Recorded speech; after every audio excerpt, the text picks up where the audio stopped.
Hello, everybody. I'm Tom Wistrcill. I'm JT Wistrcill. And we're here for another edition of From the Couch. We're talking NBA again. We're into the 2010s. Yes. How exciting. Finally, we're at a decade where you saw these players play live. Yes, and cared, most importantly. Yes. Genuinely cared and fell in love with the NBA during this decade. So as I enjoyed a ton learning about the past decades, this one was more of what you've been going through and reliving it, per se. Yes. And remembering how great some of these guys were, especially because we get so wrapped up in the NBA because it's such a day-to-day league almost, and so much happens and changes. You forget what happens in the early 2010s sometimes. So it was good to go back and look and remember, oh yeah, LeBron James did win 2 titles with the Heat. Yes, exactly. So that's great. Well, again, as we've talked about before, there's no repeats. Mm-hmm.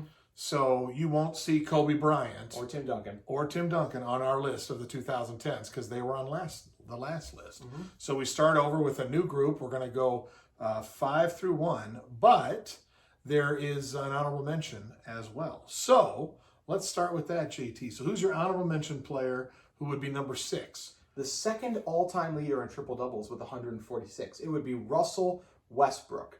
If a certain player who's going to be number 1 on our list is a freight train, I would say Russell Westbrook is a bullet train. I love the way he attacks the basket, and it's the way he does everything, 110%. In an era where guys rest and load manage, Russ plays every single night, giving it his all. You can really see the passion and energy he plays with. And like I said, I love the way he attacks the rim. That's part of the reason if we're looking at today's NBA, the Rockets traded Clint Capella, clear up the paint, so that Russ can attack and drive. And I just love his overall game. But he's not just a ball hog, which a lot of people think he is. He did lead the decade in assists, which is to his own credit. He won MVP. He averaged a triple-double for 2 seasons in a row. I love Westbrook's game. Did win, like I said, won MVP. The only thing that holds him back for me, hasn't won a title, and he has a history of also not a great outside shooter, fallen a little short in the playoffs, but I absolutely love Russell Westbrook's game, and he lands in my honorable mention. Okay. All right. I went a little different route. My honorable mention is James Harden. Makes sense. 7-time All-Star, 6 All-NBAs, averaged 24 points, 5 rebounds, 6 assists for the decade. Had the most 50-point games in the decade. I say that also saying I'm not a huge James Harden fan. No, he's not. I think he cheats the game a little bit the way he goes looking to draw fouls. He is amazing at getting to the free throw line, but I don't think he always does it in the honest manner. So I appreciate his skills. I appreciate the fact that he is such a difficult guard for people, to defend. He gets to the rim. He has mastered the 3 and the layup. He doesn't shoot anything else other than that. No mid-range, and he's a great free throw shooter. And so appreciate that part of his game. So heck yeah, he still made my 6th spot, right? An honorable mention. So James Harden's my guy there. So, all right, number 5, JT. Who you got? I also have James Harden, of course. No, you have him at 5. Not also though. You have him in That's right. You're 5. right. He was your honorable mention. I'm sorry, but just continuing with the James Harden discussion. Yes. When I fell in love with James Harden as well. He was another guy I love watching him play. I love his step back 3. It's something I try to emulate myself whenever I'm on the driveway or anything like that. But like my dad touched on, he is such a tough cover because he can hit you with the step back 3. He can hit a 3 in your face. He can drive past you, and he's exceptional at getting by defenders. His amazing handles, throws great lob passes, good at driving, kicking, has an unbelievable floater as well. And as my dad says cheat the game. I say take advantage of the rules. And that is something that Harden has done amazingly. And of course, he led the NBA in this decade in free throws. He's only won 1 MVP this decade, but he finished in second 3 different times. And since coming over to Houston, he's been the most prolific offensive player in the league. His 36 points per game he averaged just last season when he lost to Giannis was the most points per game averaged in a season since Michael Jordan. So he's unstoppable on the offensive end. What holds him back a little bit, another guy like Russell Westbrook, his now teammates, shortcomings in the playoffs, doesn't always show up there. And I don't know if that's going to change. I don't think he will ever win a title, but his style of play, I still really enjoy and like it. And he's an all-time great, especially on the offensive end. All right. So, of course, I have Russell Westbrook at 5 for mine. You mentioned some of the things about him, 8-time All-Star, 8-time All-NBA, both of those more than James Harden in the decade. He averaged 23, 7, 9, 3 consecutive seasons averaging a triple-double. The thing about him, you talked about being a bullet train, probably one of the most athletic players in NBA history, quite frankly. Gets up and down the court, can jump, he's fast, he's a scoring machine, he can do it all. The reason I put Westbrook above Harden is I'm ranking players. Who do I think is a better basketball player? All around, it's Russell Westbrook. He is an all-around better basketball player than James Harden. That's why he's my number 5. So how would you defend? How would you say that Harden's better than Westbrook then? Well, I do slightly disagree. The one thing I will say is I know everyone makes this statement about James Harden's defense being just awful. He has gotten so much better since 2015-16 when you saw him literally just using his shoe to go like this to people. He's much better. He's always up in the NBA in steals as well. So I think that's the side of the ball where Westbrook has him. But honestly, when it does come to offense, I don't think it's close between the two, especially because of James Harden's shooting. I believe he is a better passer, even though Westbrook led the decade in assists. I believe that's just because Westbrook did have the ball in his hands a little bit more than even Harden did. They're both very close, but Westbrook is also, they're both ball hogs, so it's a tough. They're both great scorers. They're right? both great scorers. Both great scorers, okay? No comparison on rebounding. And look at the stats. No comparison in assists. So I don't know how you can sit there and say that Harden is better than Westbrook. I believe he does make better passes. I just think it's because Westbrook has the ball in his hands even a little bit more. There were times where Harden wasn't used to his full potential too, as he was when D'Antoni arrived, and that's where I believe he really took the next step as well, and we got to unlock that. Well, if you're looking but at they're the very whole, close, both. If you're looking at the whole decade, that's where I'd say you're wrong. If you're going to say who was best the last 5 years or 6 years, Okay. if you're going to look at the whole decade, I think you're wrong. You're wrong, even though this is your decade. I think So anyway, all right, let's move on to number 4. Who do you have at 4, JT? I have 6'7", the Claw, Kawhi Leonard, the best perimeter defender of the decade. The only player I've really ever seen slow LeBron James down.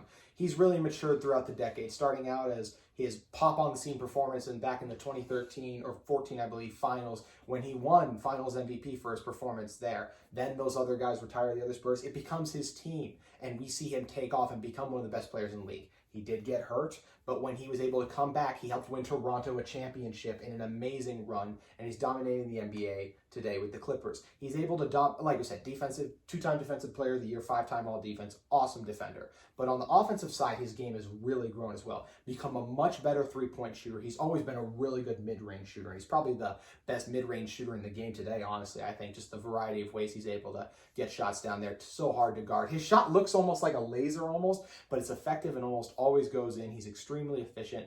And overall, he is the best two-way player of this decade. And honestly, if we were shooting this video now, we might know who the winner of the NBA Finals would be. And if he wins the Finals this year, he will have won 3 Finals with 3 different teams and potentially have all 3 Finals MVPs, which would be an amazing decade for Kawhi Leonard. But because we don't know how it ends, he comes in at number 4, especially with the slow start. Yep. I also have Kawhi at that spot as well, all the same reasons you said. I love the fact that both ends, how well he plays both ends now as a player. He wasn't that way, but he's always played really hard, great defender. Got the biggest hands of any player I think I've ever seen, or maybe just really proportionate. Maybe just proportionate to his size, that his hands are abnormally big. I also like the fact that he doesn't get caught up emotionally very much. No emotion. No emotion. You can't get under his skin, and he's just a great all-around player. Fun to watch. I don't like him right now because he's on the Clippers, and being a Lakers fan, I'm scared of him a little bit because he's just that good. And I always love that moment when LeBron was on the free throw line and glanced over to the scores table when he was playing with when LeBron was with the Heat. Oh, yeah. And looked over and there was Kawhi coming in the game. And he's like, oh, darn. Yeah. Like he was like disappointed. Here comes Kawhi. He's going to shut me down. So, maybe if LeBron had to put his hand on the Bible, maybe the only player he'd be like, that's the only guy that can check me. Yeah. I think it has been. Anyway, easy to put Kawhi there at the number 4 spot. So, all right, let's go to 3, JT. 3 and 2 are really close, and I have a feeling we're going to differ, but we'll see.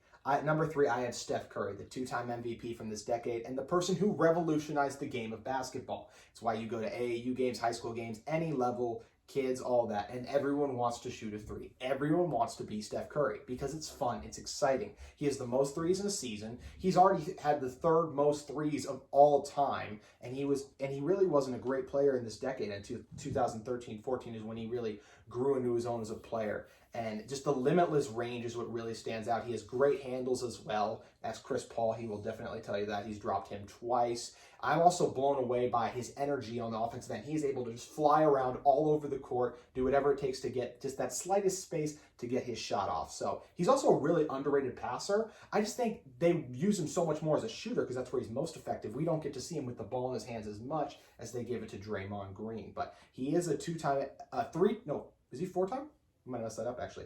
Three-time NBA champion, Yep, two-time MVP. Correct. He's not won a Finals MVP, but he played really well. And obviously last year's Finals, he was all by himself, so you can't hold that one against him. And when Kevin Durant won the second one, I would even argue Curry deserved that one over Durant. Also got to love the unselfishness of being willing to give the team to Durant. So Steph Curry comes in at number 3. I also had him at number 3. Oh, you did? So, yes, I did. Okay. And you hinted at the reason. If you were going to say the last 7 years of the decade, I would say Curry. Yeah. But when you take the all 10 years, yeah, then I think KD's ahead. I agree. So, again, you said everything. 2 MVPs. He's the greatest shooter I've ever watched play basketball. Mm-hmm. And in the 40 years I've been watching pro ball, he is the deadliest shooter. To me, what he did was he basically obliterated the 3-point line. Mm-hmm. Like it's irrelevant where the line is. He shoots from so far out. And he does it regularly where it's just a normal part of his game to shoot from that far out. And he's changed the game that way. And so easy for me to put him at number 3. I like a guy like that. He's tough. He shows up. He plays hard. He doesn't complain a lot. No. Just a good guy to have on his team and a good role model for young players for Curry at number 3. So, all right, number 2. I think I know who you have. Number 2 is Kevin Durant. Fun fact about both these guys, Durant and Curry, they're both members of the 50-40-90 club, an exclusive club that we hinted at on last episode. But the 6'10", or as everyone says, the 7-foot small forward. Yes. For the Warriors and the Thunder. Starting out with the Thunder early on, he was able to break through and get that team to the finals with Westbrook. They fell to a really good Miami Heat team. And then he did end up going and joining the Warriors so he could win 2 titles. He did win 2 finals MVPs. Was it a weak move? Absolutely. But I do believe he was the best player on those teams and was a better player than Steph Curry, which is why I do have him at number 2. So where to start with KD? Besides the fact that he's 7 feet, he has a 7'5" wingspan. He's also extremely athletic. He's really skinny, and he can fly up and down the court. So before the shot got to be what it is today, he is an amazing 3-point shooter as well. If you get a hand in his face, it doesn't matter because he's rising up and going right over. It's like you can't even contest it sometimes. When he drives and elevates, like I said, 7-foot guy elevating with that kind of speed and athleticism, the combination, it's like my 2K player you want to make. Really tall and athletic, it can shoot the lights out like that. There's a reason he is a 2-time NBA champion, 2-time Finals MVP. He won an MVP himself back with the Thunder. So I do believe Kevin Durant was the clear-cut second best player. He was also a 9-time All-NBA selection, 4-time scoring champ.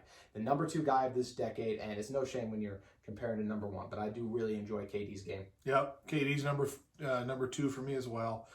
To me, he's the most explosive offensive player I've ever seen. By that, I mean when he gets it rolling with the ball offensively, when he's feeling it, I don't know if there's any player that's ever played that could slow him down because of what you said, because of his size, because of he's a good ball handler for his size. He's able to create space. He jumps over people, and he can hit a 3 or dunk it just as easy. Yes. So, like I said, to me, the most explosive offensive player ever. And it's too bad injuries have hampered his time a little bit. But nonetheless, no shame there for a guy who's arguably, one of the top players ever, when it comes down to it. And his story is not finished yet. But KD at number 2, easy choice there. So yeah, if I can throw in a quick thing about KD, he was really trending towards being the best player in the NBA last season, and I think everyone thinks they would have won a 3rd title had he been healthy. And I think if you win 3 in a row like that, we very well today could be talking about KD as the best player in the current NBA. But instead, we'll wait and see when he gets back with Brooklyn. Yep, that's right. Okay, number 1. I wonder who it's going to be. Oh, I wonder. Could it be the bobblehead guy or the T-shirt guy or the pennant guy? There's a lot of choices. Yeah. So who's your favorite player ever, JT? It's LeBron James. The guy who literally got me into the NBA and honestly made my sports fandom into what it was today. Because at first I fell in love with the NBA, then that springboarded into the NFL as well. But just living in as a young kid in Cleveland with my dad working in Akron. I first started when LeBron decided he was coming back. I decided I was going to watch, and I really just fell in love with watching those Cavs teams like that. And LeBron has been amazing this decade. He had 8 straight finals appearances. He's dominated with the Miami Heat, where he's won 4 MVPs throughout but I think a couple of those were in the last decade as well. But 3-time finals MVP, one of the greatest feats in NBA history, coming back down from 3-1. And in that series, he led every single player in every major statistical category. That's obviously never been done before. But when we're talking just about LeBron's game, it has very few holes at all. But I think he is still an unbelievable passer. I think he's one of the greatest passers of all time. His size and combination of ball handling and passing is only probably matched by a Magic Johnson, for example. And when he does decide to drive and score, as I referenced earlier, he is a freight train. Get out of the way, because he can dunk on you.